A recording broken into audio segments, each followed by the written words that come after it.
All Cubans, wherever they are, come back to Havana in some point of their lives. Silvia Wilhelm, for example, left as part of the Operation Peter Pan, the consequence of a manipulation campaign against the Cuban Revolution. She came back and visits her beloved country several times every year. We met her at the San Felipe Hotel in the core of old Havana.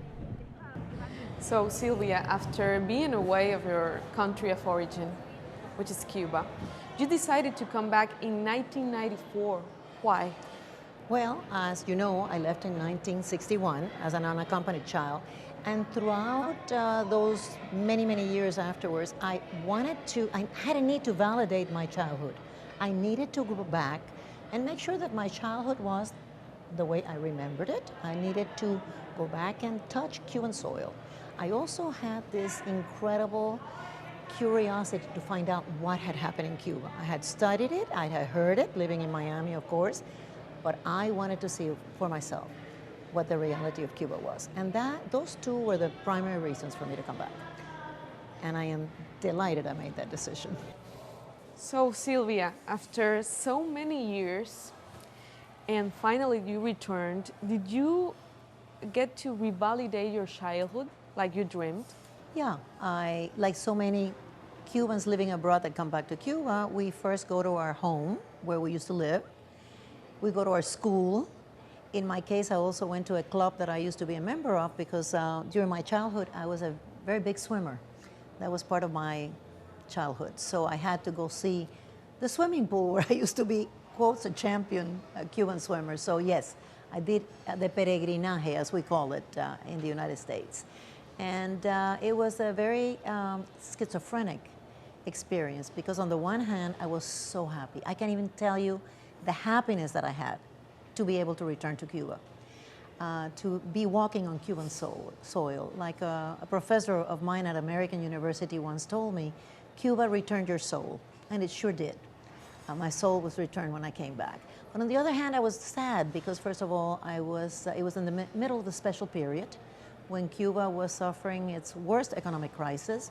So there was very little gasoline, there were very few cars on the road, apagones all day long. So, Blackouts. Blackouts all day long. Not a lot of food. I lost 8 pounds that week. So it was very difficult to see that Cuba that I was not aware of. And I also didn't know how I fit in this new Cuba. So it's very difficult for me to all of a sudden realize that even though I felt very Cuban, I really didn't fit. And my question when I left was, how do I insert myself? Or do I have a chance to insert myself in the new Cuba? And it's been quite a while. It's been 20 years, 21 years this year. And I think that first visit was not the only one. No. It was the first of many. That was the first of probably hundreds. I have come to Cuba ever since, sometimes twice a year, sometimes 10 times a year. So it's been a steady visit. And every time I come, I learn more. Cuba is a very complex place. Do you feel you fit now in Cuba? I fit more. I do. And when I leave now and go back to the United States, it's getting harder and harder to leave, because so much of me is here now. And so many friends I have and people that I love are here, that every time I say goodbye, it's very difficult. You know, I am split in half. Part of me will always be part of the United States of America. I have lived there for 54 years. I was raised there, and I love the country dearly. But the other part is my Cubanness. It is who I am, is my essence. So I am really like cut in half, but I'm not going to look at it in a way that makes me sad. I am going to look at it in a way that I can take from both cultures, the best of both, and I am richer for it. That's how I'm going to elect, and that is how I have elected to look at it. And I'm very happy. But at the same time, you were removed from your origins, from your Cuba when you were very young, as a part of an operation, very controversial operation that took away 14,000 children to United States during the first years of the revolution. A very complicated history. Some of the uh, children that were taken away from Cuba as part of the Operation Peter Pan consider themselves as victims. I know you've been lucky, you met with your parents near in time after you left, but do you consider in any way a victim? You know, I was one of the lucky ones.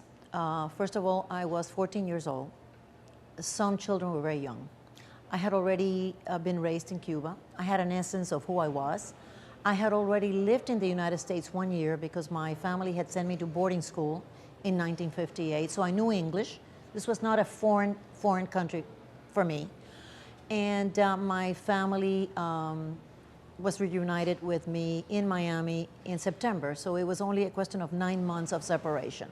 So I was one of the lucky ones in that sense.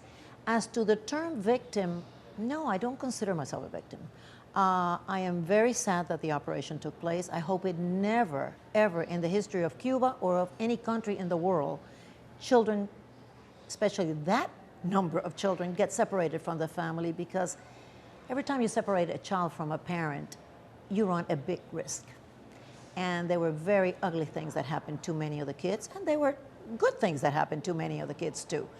But the way I look at myself, I have been so lucky in my life. You know, I am of a generation that has lived longer than what we have ahead of us, and I've had a very good life. I've been very lucky, and you know, sometimes you create your own luck. If you want to continue looking at yourself as a victim, then you will be a victim. But if you look at yourself as somebody that has had to deal with trauma in your life, like most of the world has to deal with trauma in their lives, you become stronger. And in many ways, I thank myself that I've had this kind of things happen to me that have made me, I think, the strong individual that I think I am. I refuse to consider myself a victim. No, I think I've had a very good life. I've had my ups and downs, but all in all, I'm ahead of the game. Now, when you're connecting to your country, you're devoted to that. Since that first visit in 1994, you've been doing a lot of political activism in the United States to change the course of the relations between U.S. and Cuba. You've lobbied, you've created groups of people, but you've taken some risk too, because I know you've been threatened in Miami. It's not easy to have a different opinion in Miami about Cuba. What kind of risk, and why did you decide to take this kind of risks? You know, when I came to Cuba in 1994, it was very clear to me that we in the United States had to assume a lot of the guilt for what was happening in Cuba at the time. And by that, I meant U.S. policy towards Cuba. It was just so clear to me that it was counterproductive and it was cruel. And I remember boarding the flight back to Miami on my first visit, looking back and saying, oh my Lord, what have I done to my life? Because I knew that from that moment on, my life had changed. I knew it. And I was very, very lucky that when I got back, I moved to Washington, D.C. And I was able to meet, I moved there for 2 years, and I was able to meet professors at American University. I was able to meet other Cubans living in Washington that had a different perspective regarding dealing with Cuba. So I think those 2 years after coming to Cuba were crucial in my evolution. And because I was in Washington, I started going to, not lobby, because I wasn't a professional lobbyer, but an advocate to change U.S. policy towards Cuba. And I moved back to Miami 2 years later, and I realized that where you needed the most work was in Miami. And I was lucky enough to meet Cubans of my own persuasion who were very, very convinced that we needed to work together. And we did a lot of work taking planes to Washington, doing a lot of groups that brought a different kind of perspective to Washington from Miami, because a lot of times they thought in Washington that we all spoke with one voice. We have never spoken with one voice. We've never been monolithic in Miami. So I think we worked very, very hard in the 90s and at the beginning of the year 2000 to bring a different voice. Yes, we took a big risk, but you know what?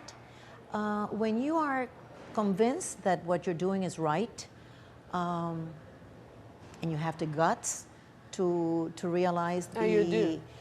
yeah, to realize what you are dealing with and the danger, you just keep moving along that course, and I'm lucky I'm sitting here. Other people have not been that lucky, and Miami has changed. Miami has changed dramatically. If you say so, and that's an interesting question, but you've even been accused, Silvia, of being an agent. It's like if you have a different opinion in Miami about US-Cuba relations, you have to be an agent of some government, one or the other. And I've seen that even though United States is considered, and you consider yourselves as the country of the freedom of speech, sometimes you feel that you don't have that in Miami towards US-Cuba relations. Is that changing? I mean, if tomorrow someone like you do what you're doing, what you've been doing in 20 years, wouldn't be considered an agent anymore? A spy? Even a spy? A lot of it is actually folkloric, because the people who thought differently didn't have the real sense of being in the right side of history. The easiest thing is to immediately, instead of discussing the issues, they try to discredit you. That is the easiest way to think that you're going to win the battle. In my case, that's why you were an agent of the FBI exactly, or something like that. Because they could not attack your points and what you stood for. They had to immediately try to take away your credibility, your morality, et cetera, et cetera. Well, in my case, I stopped it right on its track. It's folkloric. I don't think that happens in Miami that much anymore. I think that is like a thing of the past. People are tired of that kind of manipulation.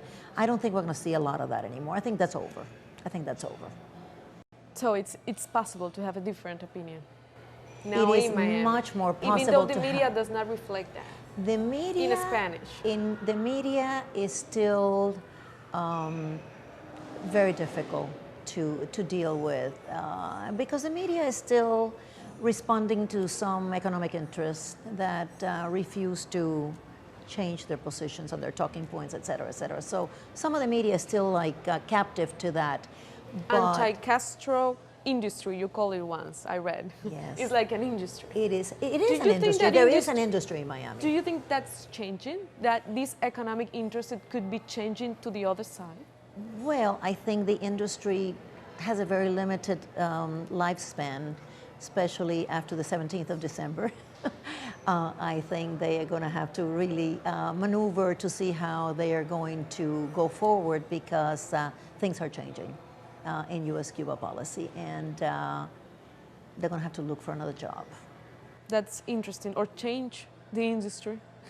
Or not to the anti-Castro industry, as you call it. Exactly. How important do you think it is what happened December 17? What happened actually for you? How do you think this could benefit the Cuban-American community in the United States? Well, I think first and foremost, I think both on the Cuban side and the American side, we saw some families reunited. And to me, that was amazing. And that's the number one thing I want to thank the president, that he, and Cuba, because it took two to tango, right? That we had some people that were liberated from jail and sent back home to the United States and to Cuba. That's number one. I think that is, take my hat off to both governments on that. Now talking from the American perspective, where I live, where I vote, my President Obama, I just could not believe how far he had gone on his change of rhetoric and policy. We were looking at him and we were saying, my goodness, some of the things he's saying we had been saying for 20 years, some people even longer than 20 years. And all of a sudden we're seeing the President of the United States saying exactly the same thing that for so many years, so many people have been saying about US foreign policy. It was like a monumental thing. I kept pinching myself, not realizing, am I awake? Am I dreaming? Is this possible? So I think the change of rhetoric is crucial on both sides. And I think it's going to be changing on both sides. I saw President Castro's discourse to the country, and you can immediately see that there is a change of rhetoric. And whenever there is animosity, whether it's in a family, in a government, the first step is you've got to change the rhetoric if you want to get to a better place. So I think both governments are going to change the rhetoric, and I think now the devil is in the details on the part of the U.S. All these new things that Obama said could be possible, for example, in the people-to-people general licenses instead of specific licenses, in things that you can sell to Cuba, et cetera, et cetera. We're going to have to see how the Treasury Department and how the Commerce Department come down. I haven't read that yet. I don't think it's been written. But we are in a new moment. We're in a new moment. The fact that we're going to have full diplomatic relations is incredible, because that's when the two governments can really talk. It's monumental, monumental. I'm very happy to have seen it. I wasn't sure that I was going to live long enough to see it, but I think I'm going to. But I know, be very, very happy. I imagine, Silvia, that after so many years working for, in a way, this kind of result, and I congratulate you, because I know that one of the people that made this possible was the kind of work that you do as other Cubans in the United States. I know that that's many Cubans that have had the courage to have a different opinion, to fight for a different opinion about Cuba in the United States. But anyway, the blockade, or the embargo as you call it, is a Congress deal, so it's hard. You still have things to fight for. Of course we do. The embargo, the blockade, has to be taken off. I don't think that's going to happen anytime soon because of the situation in Congress. Very few things are happening in Congress these days. Very few laws are being passed. And one of the most difficult things in Congress is to repeal a law. It is much easier to introduce a law and pass it, even though it doesn't seem possible in the last Congress, than it is to repeal a law that is already in place.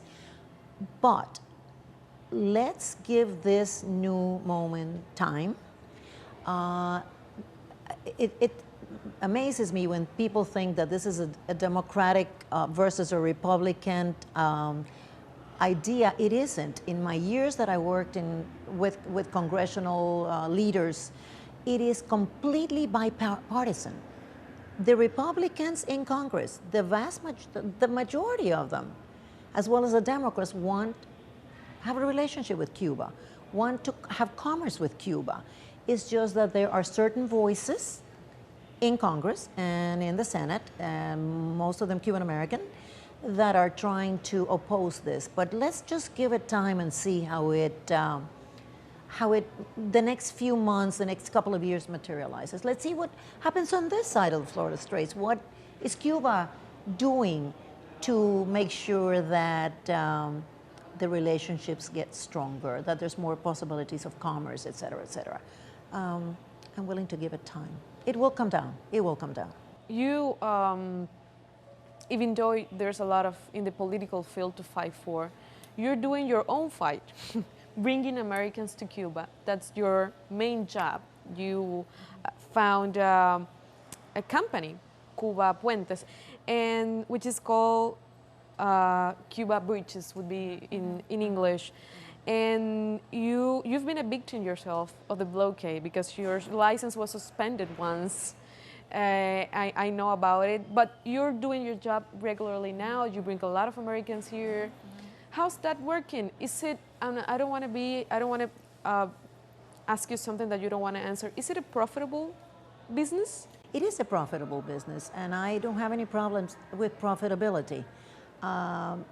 I think it is profitable, and I think it helps tremendously here in Cuba to bring these people. They bring not only goodwill, they also bring some donations and gifts.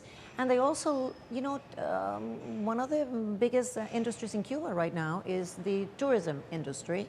And by staying at hotels like this, by eating at different restaurants, by getting in taxis, by getting in buses, all that money stays in Cuba, and all that money trickles down to Cubans. And I am delighted that that is happening, and the more I can do, the better.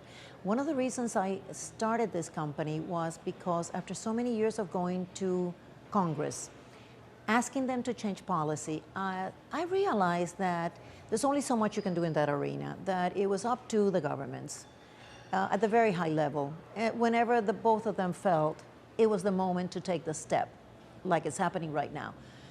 So sometimes it was so frustrating to get out of these offices and realize that somebody could come back later and with some political contribution change that vote the other way.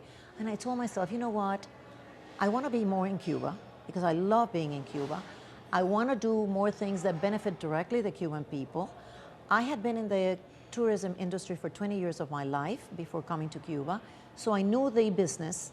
It was not a new business that I was embarking on. And I said, why don't I take advantage of the people-to-people licensing during the Clinton administration and start bringing these groups. The interesting thing about our organization is that we're all women and we're all Cuban born.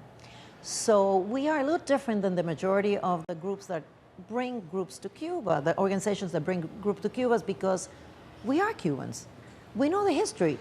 We feel passionately for Cuba and its people.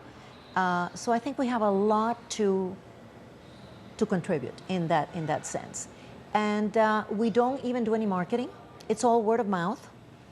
I think we do a very good job.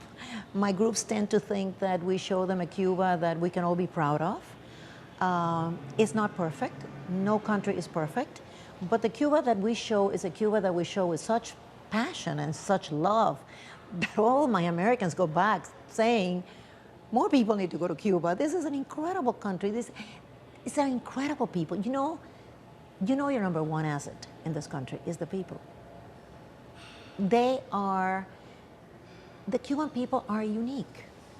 And the Americans come and they fall in love with them.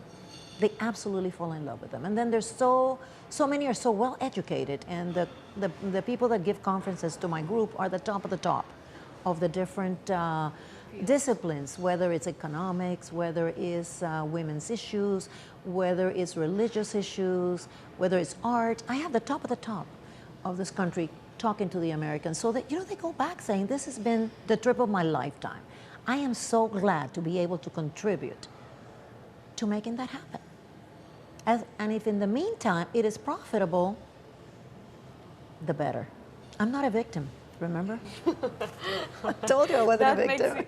That makes it work for both sides. Exactly. It works for both sides. And it's helping the Cuban people. And that's very important. Absolutely helping the Cuban people. And your perspective, how Americans, do you think now after December 17th, even though it is not absolutely free for Americans to come to Cuba, and that's a very big fight in the Congress,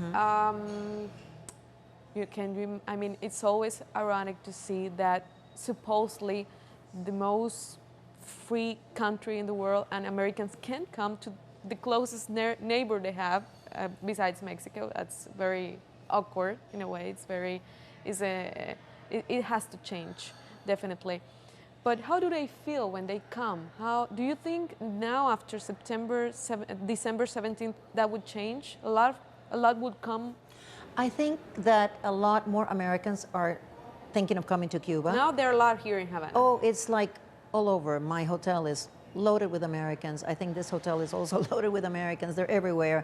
I think there is definitely right now. Even though they can't use their credit cards yet. Not yet. Not yet, but that's coming. It's coming. Not going to be instantly. I'm so happy that's coming. With cash, but they're doing it. They're here. Coming. They're here, and there seems to be a desire for more and more individuals and groups to come. Like you said, it's still not open for tourism. But it certainly is easier for the people that are bringing groups to be able to bring groups, because up till now we have gone through a tremendous time-consuming and bureaucratic way of having to get a license, renew a license, and now you don't even need that.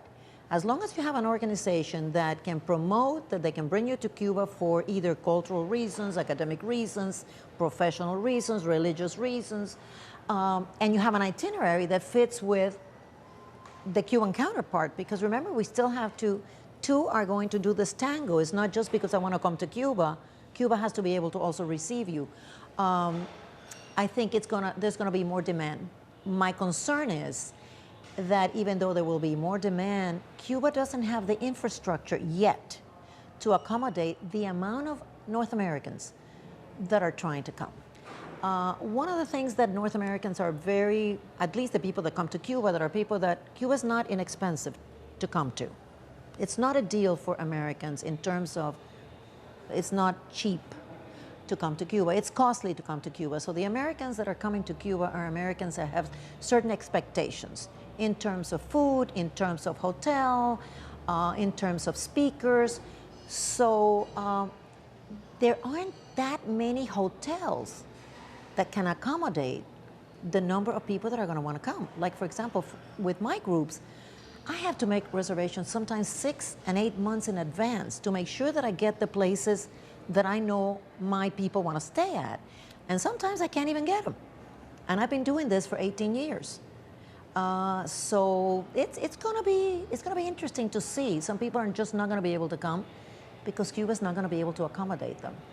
Hopefully that will, in the next 5 years, be a different story. So even though you left when you were 14, Silvia, you're now in Cuba more than ever. Yes, I'm in Cuba sometimes 10 times a year. How that makes you feel? It makes me feel fabulous. It makes me feel great. I wish I could spend longer periods of times in Cuba, and I look forward to doing that. I'm coming here 10 times a year, but I'm coming usually with groups. I'm working, and I leave with my group, and I want to be able to maybe come to Cuba. I dream that I would like to come to Cuba and spend maybe 3 months of the year in Cuba, living in Cuba and going back. I don't see me coming back full time because my children were born in the United States. My grandchildren were born in the United States. Your husband's American? My husband is American. You know, I have my life in the United States. But I would like to have more of my life in Cuba, not as a tourist, not as somebody who's bringing groups, but as a Cuban, renting a place for 3-4 months at a time, being able to come and go. And I think it's happening already, and I think it's going to happen more and more. And I'm not getting any younger, so I can see... Even though you look like that. I'm not getting any younger, so I can see that in my older years, I would like to spend some more time here. I dream of that. I hope so. I hope I can live to see that happen. You have never left Cuba, and Cuba has never left you. And that's very true, Christina, and I'm so happy. Thank you very much, Silvia. It's been such a pleasure talking to you. The pleasure has been mine. Thank you so much.